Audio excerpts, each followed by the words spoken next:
these issues are going to come for us and our opinion is going to be sought and our intervention is going to be sought. What's happening in the anti-piracy campaigns? I've never seen so many Indian ships so far from our shores doing, I mean, anti-piracy operations mean they're it's guns are blazing. Let's be practical. Let me welcome into the broadcast Ravi Karkara is joining us, Bharat Barai on the broadcast with us, Dr. Saturu Nagao on the broadcast, and General J.K. Bansal joining us. Dr. Bharat Barai, let me bring you in on a different note. There seems to be some sort of understanding that a very pragmatic reassociation has to happen on issues like migration and on tariffs, and we need to get them out of the way. What do you expect coming out of this conversation?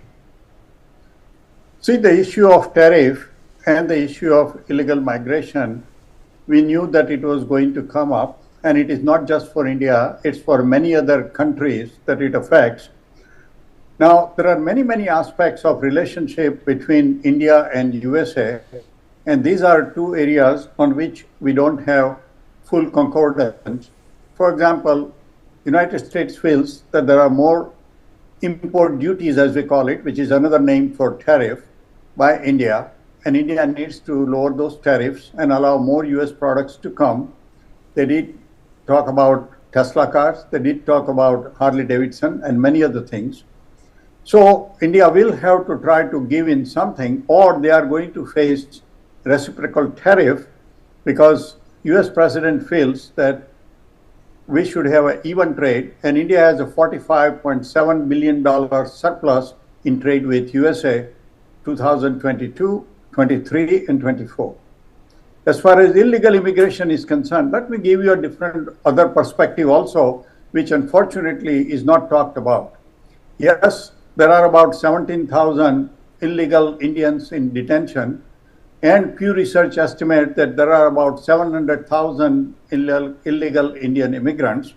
But we forget that there are 5.5 million legal people of Indian origin, citizens, green card holders, H-1B visa holders, as well as student visa holders. And there are about 5 million people in India who hold long-term visa to come to United States. So we should not forget at the interest of 10.5 million law-abiding legal visa holders or residents or green card holders or citizens of Indian origin as far as USA is concerned, and not focus unduly on few thousand illegals who came. Now, yes, I would not like to see somebody handcuffed and deported out. There should be maybe a little better way to deport them out, but no country should allow illegals to come in their country, and United States is fully justified in trying to get these people out.